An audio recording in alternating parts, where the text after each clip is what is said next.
Llevamos un mes contemplando la historia del sermón de Jesucristo en la sinagoga de Cafarnaúm sobre el pan de vida.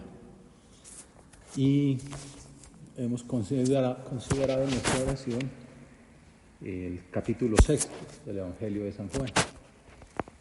Ya llegamos al final de estas contemplaciones mirando la reacción del auditorio.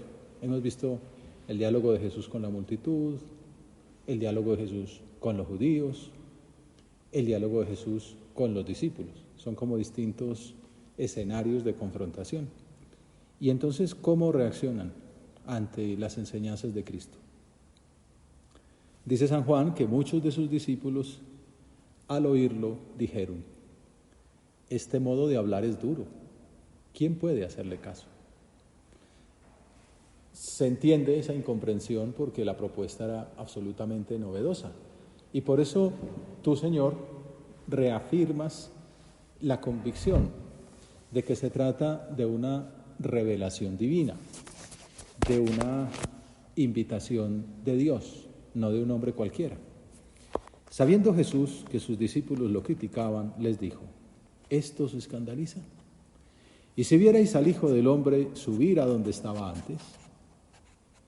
El Señor insiste en que la dificultad para comprender su anuncio proviene de que es un anuncio de Dios, es una revelación de en qué consiste el don divino, que es muy grande.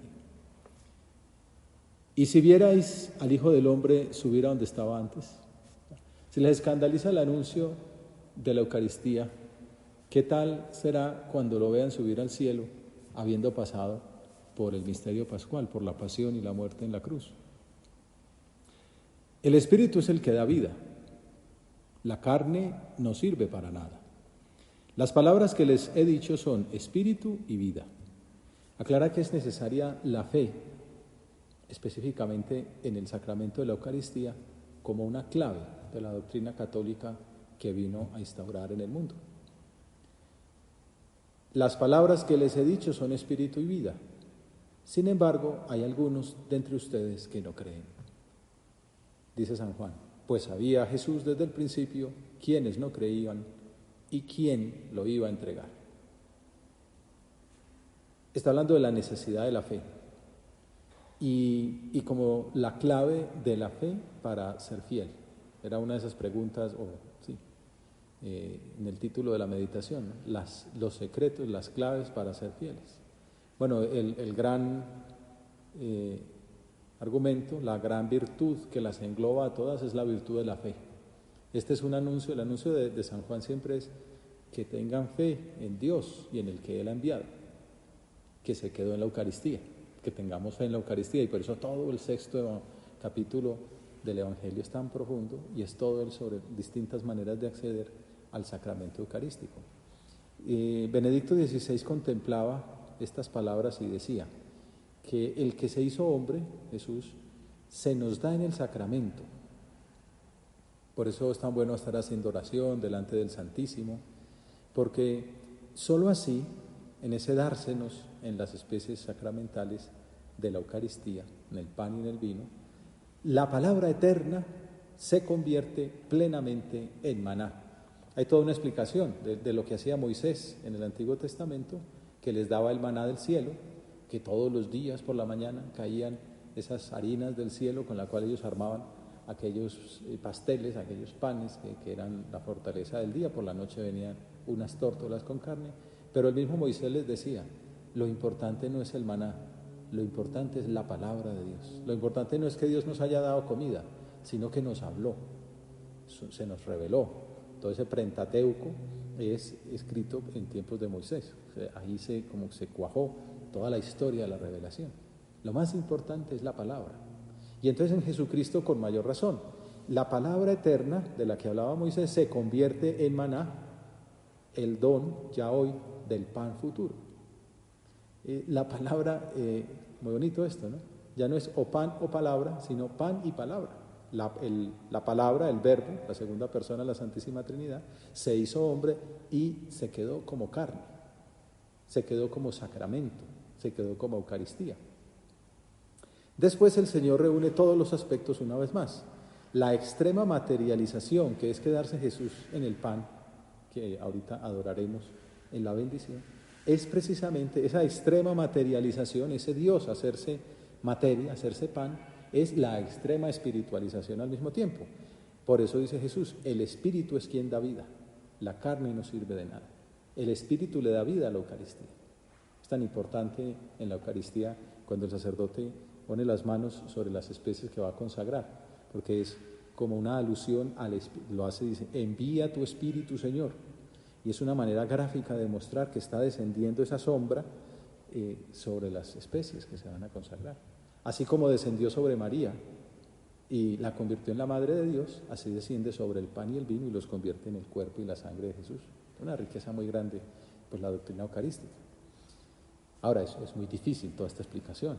Por eso, la escena de hoy es cómo reacciona el público después de Jesús haberlo explicado de una manera y de otra. El pan de vida, el pan de la vida eterna, el pan que bajó del cielo. ¿Cómo reaccionan ante esas enseñanzas? Dice San Juan, desde entonces muchos discípulos suyos se echaron atrás y no volvieron a ir con él. Ojo, no es la multitud que ya se había ido, no son los judíos que también lo habían abandonado. Ya, el grupito pequeño de los discípulos, de los más cercanos, también abandonan a Cristo. Fracaso total, podríamos decir. Vale la pena darse cuenta de que la división de la que habla el evangelista no es sobre espectadores casuales, sino entre los propios discípulos que desde entonces se echaron atrás y no volvieron a ir con él. Fuerte, ¿no? Cuando uno tiene un grupo, pues lo que se espera es que vaya creciendo, pero tremendo cuando lo abandona. Y además el que está liderando ese grupo es nada más y nada menos que Dios. También ahora experimentamos crisis de fidelidad y uno podría pensar que desde el momento, quizá por la pandemia, efectivamente la pandemia despierta muchas cosas que están por ahí guardadas, pero en el fondo es bueno pensar que este abandono de Dios, los hombres que abandonan al Señor, los hombres que abandonan sus compromisos, no es de ahora, lo vemos ahí, los discípulos que no son fieles a Cristo. Pero si uno mira incluso en el Antiguo Testamento también pasó. También los judíos fueron infieles al Señor. Y es un ejemplo que pone mucho el Papa Francisco, pero también lo ponía Benedicto XVI. Esos judíos que vieron el milagro de la liberación de Egipto, que cruzaron el Mar Rojo milagrosamente parado a lado y lado para que ellos pudieran atravesar, que vieron engullir por aquellas aguas el ejército multitudinario del faraón egipcio, unas semanas después estaban reclamándole a Moisés porque era mejor la comida que tenían cuando eran esclavos. En cambio aquí no hay nada. Bueno, pues fruto de ese reclamo es cuando viene lo del maná y las tórtolas. Pasan unas semanas y ya se quejan. Es que siempre lo mismo. Lo que se dice es, siempre tiene uno la tentación de extrañar, el querer volver a Egipto, ¿no? El querer volver a la esclavitud. Era mejor cuando estaba bajo el yugo que ahora que estoy en libertad. También a nosotros como cristianos en nuestra lucha ascética, y es la tentación que el diablo nos pone. ¿No era mejor cuando estabas bajo mi yugo? ¿No lo pasabas mejor? ¿No tenías unos placeres que ahora no te puedes dar? Y uno puede decir, ay sí, era mejor esa comida poca bajo la esclavitud que la libertad de hijos de Dios que tengo ahora. O sea, somos tan poca cosa que nos atrevemos a comparar el ser hijos de Dios, el estar en la libertad, hijos de Dios, de gozar del Señor, de comer el pan, de comer el cuerpo de Cristo, de estar en oración con Él, de ser hermanos de Jesús, amigos del Señor, compararlo con ser esclavos del demonio. Bueno, esto de la fidelidad está ahí vivo, y por eso es que es tan importante, dice Benedicto XVI. También ahora experimentamos crisis de fidelidad en la Iglesia y fuera de ella. Tras el entusiasmo de los comienzos siempre se da aquello con lo que Moisés en la peregrinación de Israel tuvo que luchar, el deseo de regresar a Egipto. La tentación de si no habría sido mejor permanecer en la esclavitud de Egipto.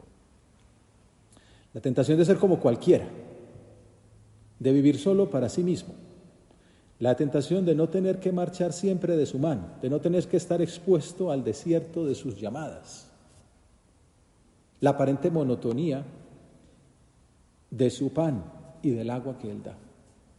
O sea, la tentación de pensar que Dios nos traiciona o que Dios nos engaña. En el siglo XX se habla de la filosofía de la sospecha, ¿no? La tentación de sospechar de Dios, de pensar que Dios no nos da lo mejor que nos podría dar, que quizá habría otra manera distinta, aparte de Él. Pero gracias a la misericordia divina, concluye Benedicto, siempre se nos caen las escamas de los ojos, reconociendo que precisamente en la medida en que nos entregamos a Él es cuando nos encontramos también a nosotros mismos. Cuando más somos nosotros, cuando más perfectamente nos desarrollamos, cuando más felices somos, es cuando estamos con Dios. Y todos lo sabemos, qué alegría sentimos en un rato de oración, después de una comunión, después de una confesión. Y Señor, a veces se nos olvida.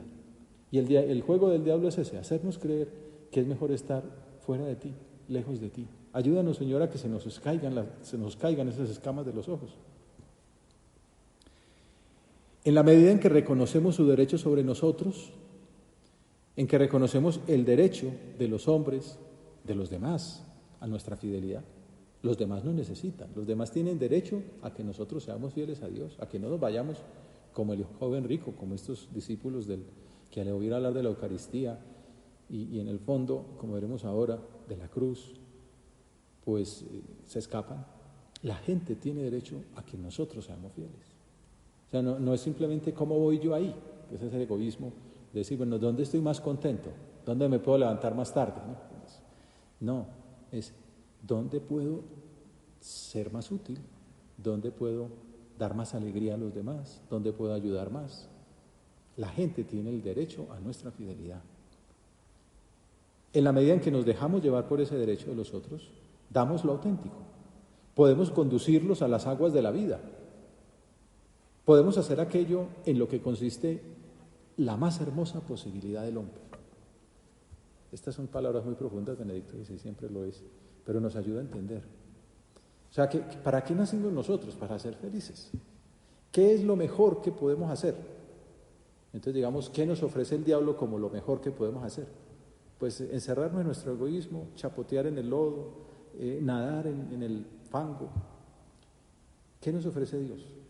Pues la vida de los santos, ser otros Cristos, llevar almas al cielo, dar alegría, dar esperanza, dar paz.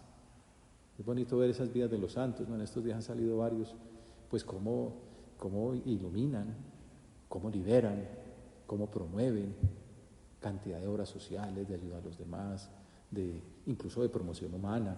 Cirilo y Metodio son los patronos de Europa porque promovieron hasta la filología, ¿no? Hay un lenguaje cirílico, una cantidad, una riqueza tal. Bueno, los hombres de esta época nos necesitan a nosotros. La más hermosa posibilidad del hombre, ¿cuál es? Darse mutuamente aquello de lo que vivimos. ¿Cuánto nos sirve a nosotros el ejemplo de unas personas buenas, de unas personas entregadas, de unas personas serviciales, de unas personas abnegadas, buenos trabajadores, buenos estudiantes, amables, simpáticos, trabajadores, deportistas? Bueno, pues nosotros también debemos ser ese ejemplo para otros. No lo hacemos para que nos vean, sino para hacer la obra de Dios en nosotros y para que Dios actúe y podamos ser sus discípulos. Darnos mutuamente aquello de lo que vivimos, el sentido que nos sostiene, la esperanza que nos mantiene, la certeza con la cual verdaderamente podemos vivir y morir. Les he comentado otras veces que el Papa Francisco dice: estos tiempos del COVID, lo que viene después necesita mucha esperanza, necesita sembradores de esperanza, me gusta decir, parafraseando a San José María, que decía la necesidad de sembradores de paz y de alegría. Bueno, es lo mismo, sembradores de esperanza, personas que le dan un sentido a lo que estamos viviendo y a lo que vendrá. ¿Cuál es la clave? Pues estar muy unidos a la esperanza cierta que es Dios. Bueno, volviendo al abandono de los discípulos tras el sermón del pan de vida, podemos considerar que en aquellas circunstancias lo más sensato para Jesús, imaginémonos Jesús hablando y la gente se va yendo. A veces pasa eso, que uno está como en una clase y van saliendo y esperen que esto mejora, ¿no? Y pues un poco así podría decir, quizá no me entendieron bien, me puedo explicar mejor. Y no, Jesús no reacciona así. Jesús no modera su discurso para tratar de frenar la desbandada. Al contrario, podemos decir que radicaliza su posición. Entonces Jesús les dijo a los 12, o sea, ya cuando fue todo punto, ya se quedaron solo pues, los más cercanos, dice, bueno, ustedes muchachos, ¿también se quieren ir? En el fondo, este pasaje de San Juan, dicen los expertos, tiene relación con aquel otro pasaje de los sinópticos, cuando Jesús les pregunta, ¿quién dice la gente que es el Hijo del Hombre? ¿Se acuerdan? Que unos dicen que los profetas, que Juan Bautista, dice, ¿y para ustedes quién soy yo? Y entonces aquí es un poco también lo mismo, ¿no? Cuando dice, bueno, ¿para ustedes quién soy yo? Los pone como contra la espada y la pared, ¿no? Su fe en mí, ¿qué le dice? Sí, ojalá nuestra oración nos ayude también a experimentar como aquellos hombres, pues la cercanía con Jesús. Estamos haciendo un rato de oración, estamos metidos en este evangelio y te lo dice a ti y me lo dice a mí. Oye, tú, ¿también te quieres marchar? Es muy fuerte. Señor, obviamente, nos quedamos cada uno en su oración en este momento, dígaselo. ¿Cómo responde? Porque además de anunciar que sabía las intrigas del traidor, pues aquí está Judas entre ustedes, ¿no? Y la cizaña que estaba sembrando entre los discípulos, dice, hay algunos de ustedes que no creen. Y entonces, ¿qué le responderías tú? En este rato de oración, pongámonoslo aquí personalmente esa pregunta. Dios nos habla y nos dice, ¿tú también te quieres ir? ¿Quieres ir del grupo de Judas, de los que no creen? ¿O quieres creer? El catecismo explica este pasaje de un modo muy bonito. Dice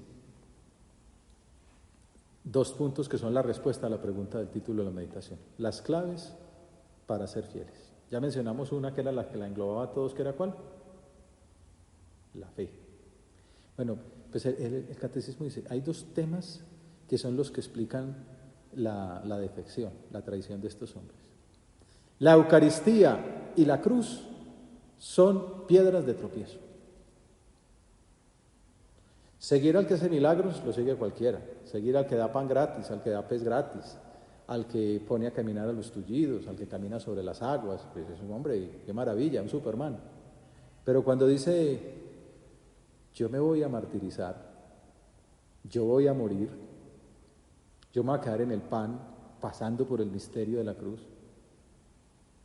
El mismo Pedro, en el pasaje de los sinópticos, es cuando dice, no Señor, ni se te ocurra.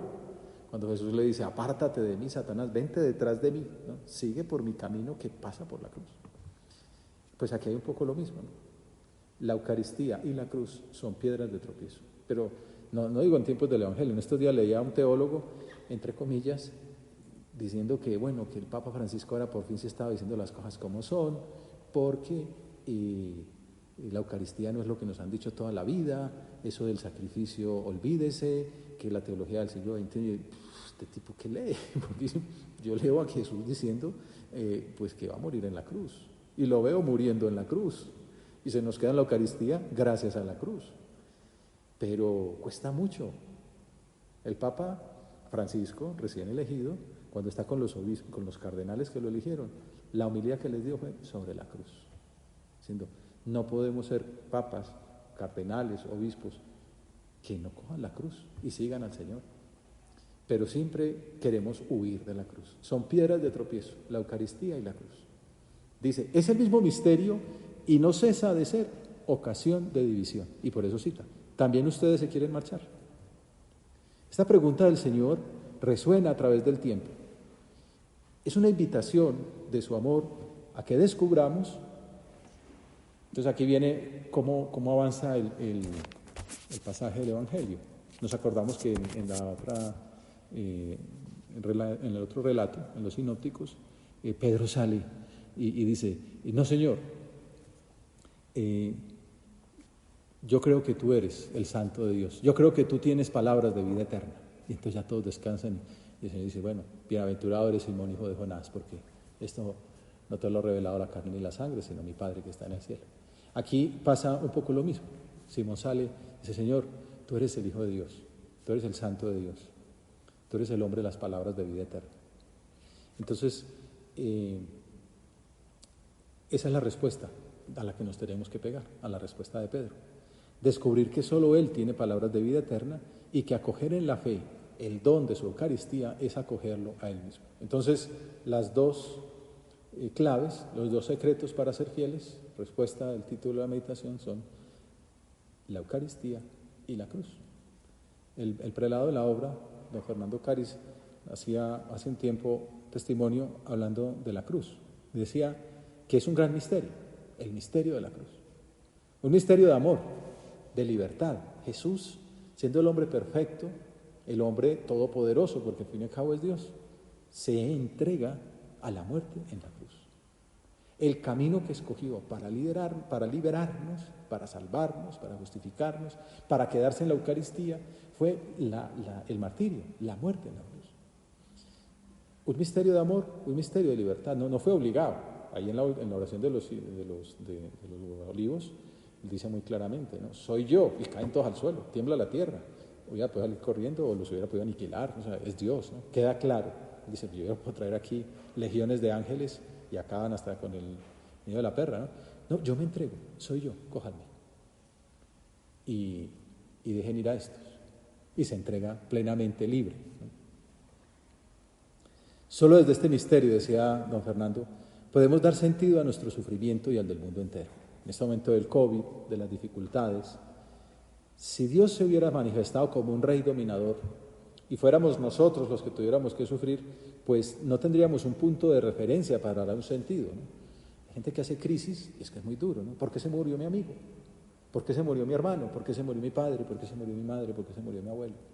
¿Será que Dios es injusto? ¿No? Se lo plantea la gente, con justa razón pensarlo, porque yo quisiera tenerlos aquí hasta el final de los días.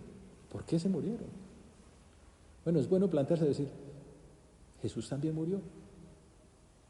La Virgen, que es mi madre, vio morir a su hijo, ¿no? Les contaba hace poco en el lanzamiento del libro esa anécdota tan bonita de esa señora italiana a la que le dicen, su hijo de 20 años acaba de morir en un accidente automovilístico.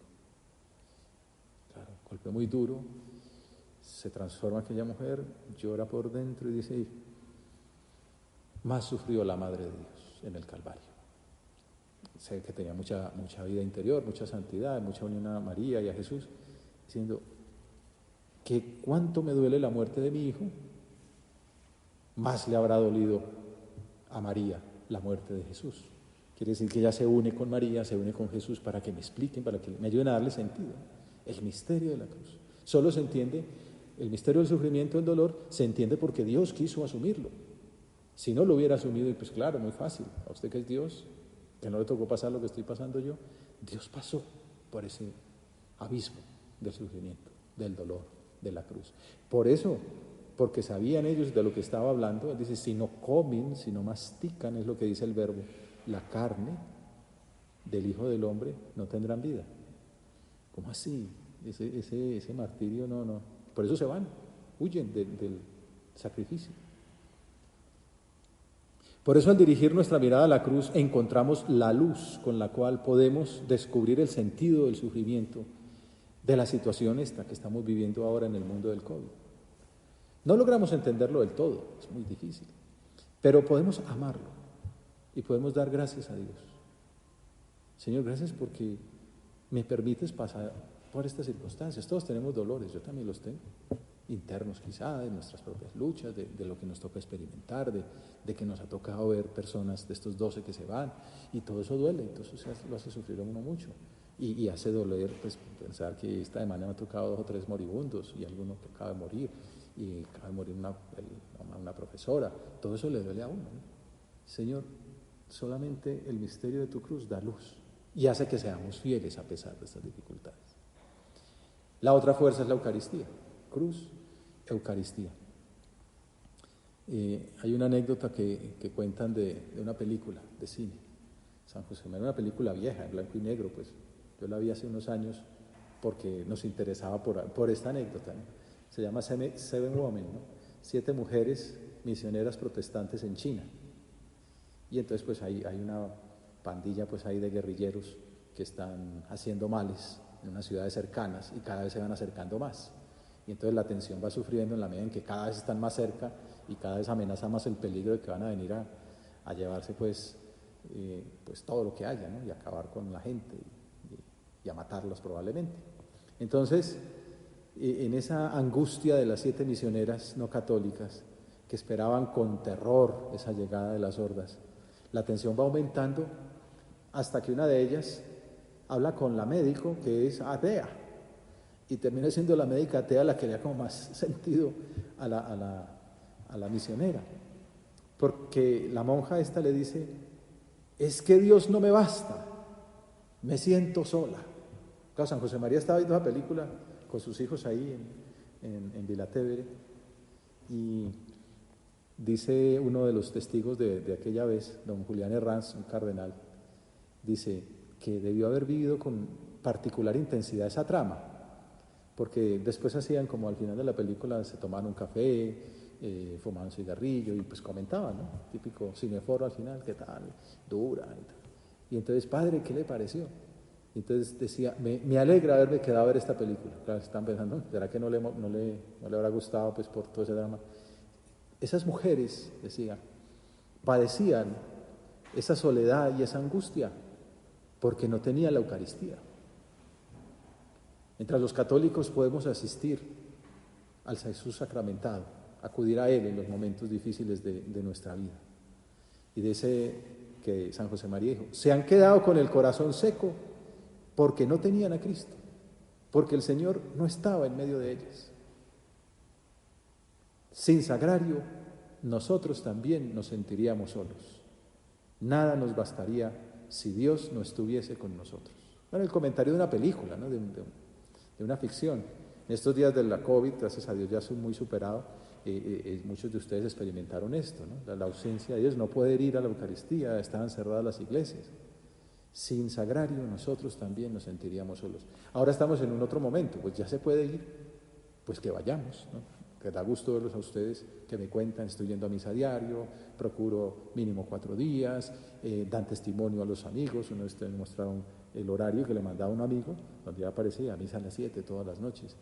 Es bonito, ¿no? Porque ahí nada nos bastaría si Dios no estuviese con nosotros. Fe en Jesucristo, en su presencia real, verdadera, sustancial, sacramental en la Eucaristía. Por la pregunta del Señor, su desafío permanecía en el aire. ¿Ustedes también se quieren marchar?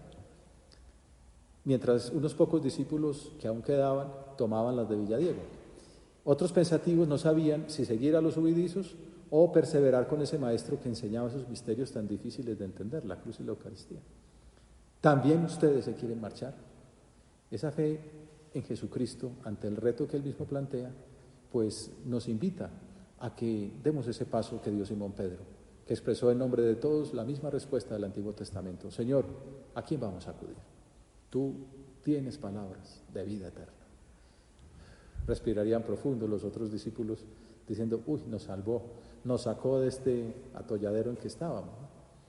Pedro, y es también ese papel que quiere reafirmar San Juan, Pedro reafirma la fe, el primado que el Señor le había concedido en Cesarea, y cuando respondió de modo similar en una situación parecida. San Agustín comenta con mucha profundidad la primacía de la fe para conocer la verdad sobre Dios y su presencia en la Eucaristía. Tú tienes palabras de vida eterna. Esas palabras de San Pedro las glosa el santo de Hipona diciendo, tú nos das la vida eterna ofreciéndonos tu cuerpo resucitado. Ese cuerpo que recibimos en la Eucaristía es Cristo que ha resucitado. Y tu sangre, que eres tú mismo. Y nosotros creemos y sabemos. No dice sabemos y después creemos. Creemos y sabemos. Hemos creído para poder conocerte. ¿Qué hemos creído y qué hemos conocido? Que tú eres el Cristo, el Hijo de Dios, que tú eres la vida eterna misma, y en la carne y en la sangre nos das lo mismo que tú eres. Bueno, pues se nos acaba el tiempo. Benedicto XVI, entre varias conclusiones de este pasaje, al compararlo con los sinópticos, dice que es un evento decisivo. A partir de ese momento, los discípulos reafirman su fe, empiezan a ser verdaderamente las columnas de la Iglesia, de la nueva familia de Dios en el mundo. Y concluye su meditación de la cena diciendo que durante toda su historia la Iglesia está siempre peregrinando, intentando penetrar en estas palabras, lo que estamos haciendo nosotros en esta media hora de oración, que solo se nos pueden hacer comprensibles al contacto con las heridas de Jesús y en el encuentro con su resurrección, que se convierte después para nosotros en una misión. Esa fe para perseverar junto al Señor, decía el prelado, es esa luz que ilumina nuestro sendero, es la luz que le da sentido, que explica nuestros sufrimientos, que explica nuestra cruz, porque vendrá la resurrección. Y el pan de vida eterna, el pan de la salvación, está ahí a nuestra disposición, por eso ahora lo vamos a adorar y vamos a recibir su bendición. Y domingo pues lo recibiremos en la Eucaristía. San José María decía, si dejamos entrar en nuestro corazón la llamada que Dios nos hace, podremos repetir también con verdad que no caminamos en tinieblas, pues por encima de nuestras miserias y de nuestros defectos personales, brilla la luz de Dios, como el sol brilla sobre la tempestad. Acudamos a la Virgen Santísima pidiéndole que nos ayude a ser almas de fe, esencialmente eucarísticas, que saben superar ese escollo, ese tropiezo que es la Eucaristía y la cruz. Que nos ayude a amar la cruz, que nos ayude a amar la Eucaristía, porque allí está la salvación. De esa manera seremos discípulos fieles del Señor, como San Pedro y los primeros discípulos, a pesar de nuestras personales miserias.